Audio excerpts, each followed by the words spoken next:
ونصلي ونسلم على رسوله الكريم أما بعد فأعوذ بالله من الشيطان الرجيم بسم الله الرحمن الرحيم لقد جاءكم رسول من أنفسكم عزيز عليه ما عنتم حريص عليكم بالمؤمنين رؤوف رحيم صدق الله العظيم إن الله وملائكته يصلون على النبي يا أيها الذين آمنوا صلوا عليه وسلموا تسليما بآواز بلند درود پاک پڑھ لیں اللہم صلی علی محمد النبی الأمی وعلی آلہ وبارک وسلم تسلیما کثیرا کثیرا۔ اسٹیج پر جلوہ افروز ذی قدر MSO کے ذمہ داران حضرات، مہمانان گرامی،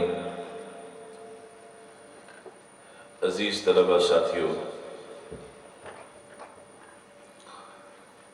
برادر مکرم سردار مظہر صاحب عزیز مجدہم اور برادر مکرم بلال ربانی صاحب عزیز مجدہم اس بات کو جانتے ہیں کہ MSO کے ساتھ ہمارا ایک قدیم نظریاتی اور قلبی تعلق ہے الحمدللہ۔ مجھ سے قبل اسٹیٹ سیکرٹری صاحب نے میرے متعلق جس حسن ظن کا اظہار فرمایا اور جس شخصیت کو سامنے رکھ کے اظہار فرمایا ہے، تو میں اس کے جواب میں یہی کہوں گا کجا مکہ کجا لندن چیرا خاک نسبت بعالم پاک رہا۔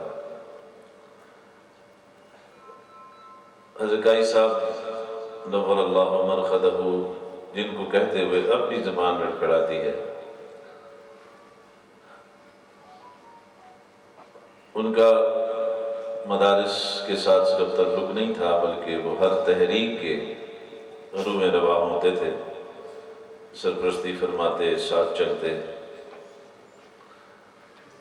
اور آپ میں سے بہت سارے ساتھیوں کو یہ بات معلوم ہوگی کہ زندگی کا آخری پروگرام انہوں نے ہمارے ہاں کیا تھا۔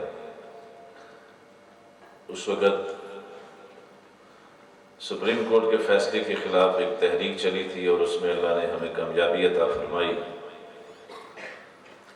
تو قائی صاحب کا مجھے فون آیا مبارکباد کا اور کہنے لگے کہ ہم چاہتے ہیں کہ اس پر ایک ایسا پروگرام ہو جس میں اس تحریک کے اندر حصہ لینے والے تمام علماء کو مدعو کیا جائے۔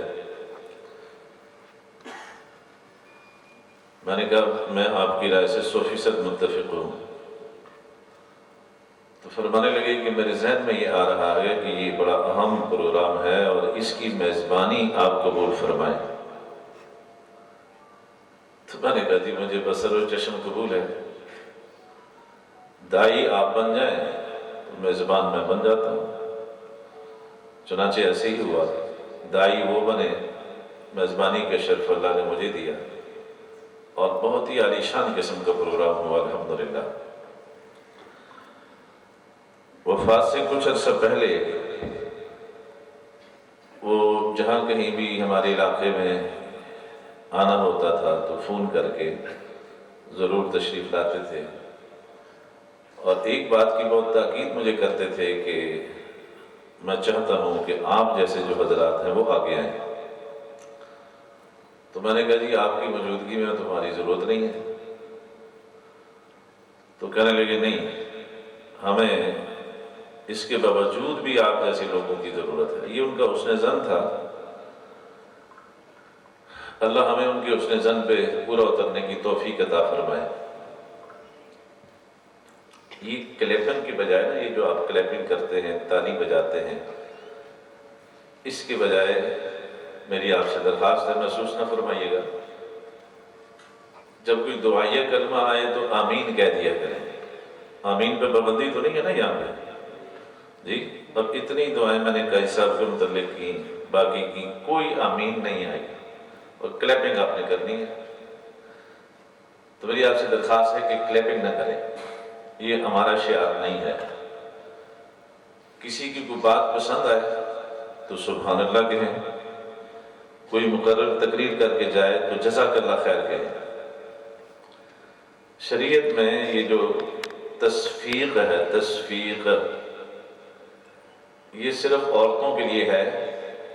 اگر وہ نماز میں امام کے پیچھے کھڑی ہوں اور امام بھول جائے، مردوں کو پتہ نہ چلے، عورتوں کو پتہ چل جائے، تو ان کی چونکہ آواز کا پردہ ہے تو شریعت کہتی ہے وہ ایسے کریں، ایسے،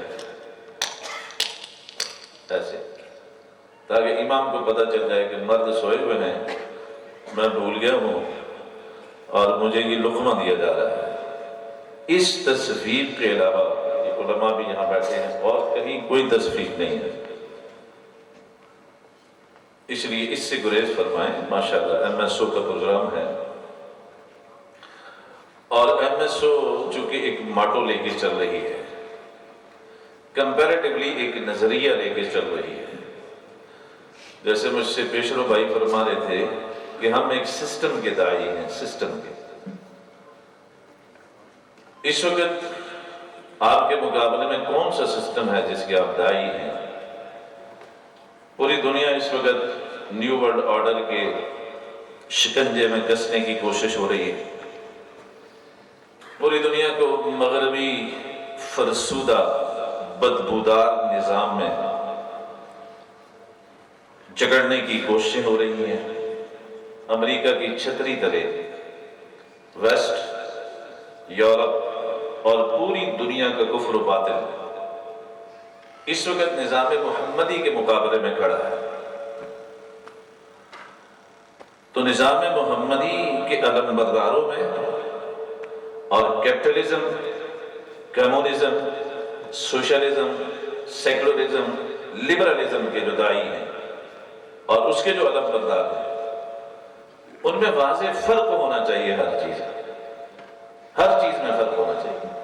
دور سے پتہ چلے کہ یہ محمدی آ رہا ہے، دور سے پتہ چلے، ان کی چال ڈھال سے، وضع قطع سے، نشست و برخاست سے، کیل و کال سے، ان کی معیشت سے، معاشرت سے، تجارت سے، معاملات سے، اخلاقیات سے، ہر چیز سے پتہ چلے کہ یہ محمدی ہے۔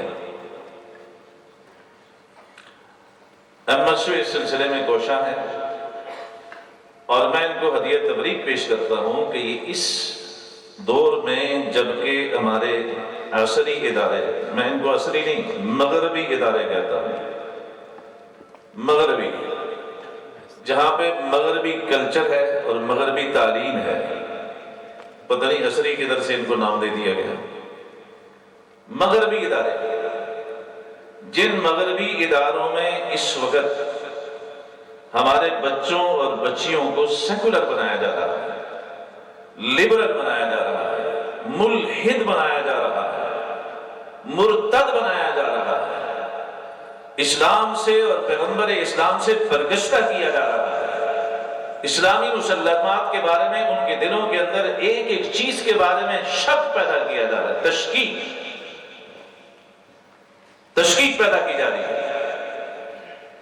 آپ کو شاید اندازہ ہو کہ نہ ہو، ہمارے پاس چونکہ اس طرح کے نوجوان آتے ہیں، ہماری جو ہفتہ وار مجلس ہوتی ہے اس میں یونیورسٹیوں کے اور کالجز کے جو نوجوان ہیں، مسلمانوں کے گھروں میں پیدا ہونے والی نسل اس وقت لاڈ مکالے کے وضع کردہ باطل اور کالے نظام کے نیچے تعلیم حاصل کر رہی ہے، تعلیم کے نام پہ جہالت حاصل کر رہی ہے، معذرت کے ساتھ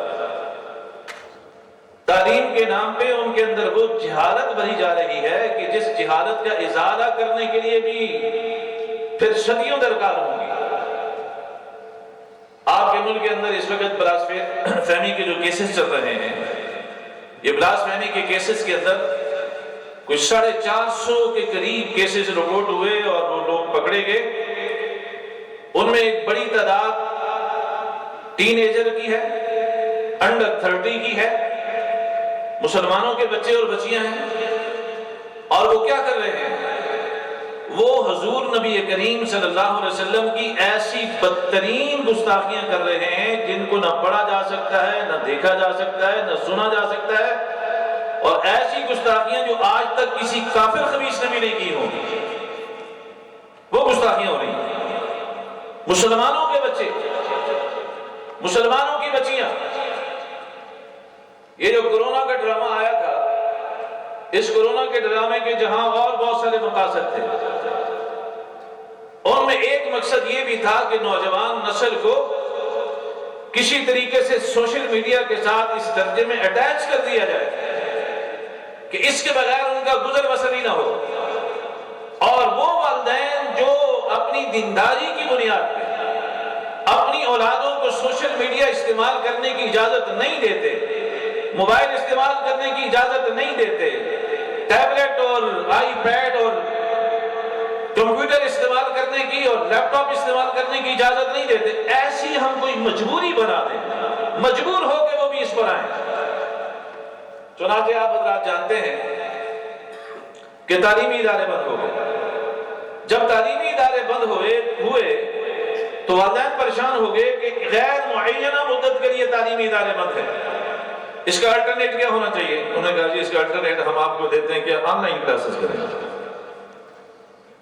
آن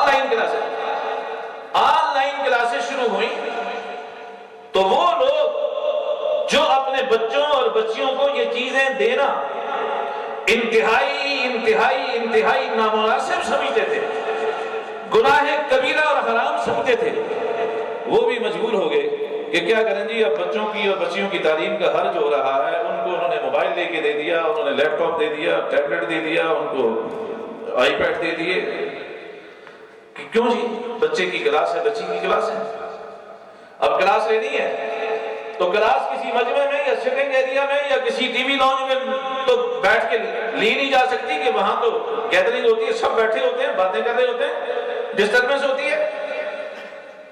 اس کے لیے ارادہ کمرے میں کلاس ہو تو ماں باپ مطمئن ہے بچہ کلاس لے رہا ہے، بچی کلاس لے رہی ہے. لیکن یہ کسی کو پتہ نہیں ہے کہ کون سی کلاس لے رہے ہیں، اپنے تعلیم کی کلاس لے رہے ہیں یا کفر کی کلاس لے رہے ہیں. چنانچہ ان دنوں میں یہ کیسز رپورٹ ہونا شروع ہوئے اور آپ حیران ہوں گے، ایسی غلیظ گستاخیاں تصور بھی نہیں کیا جا سکتا.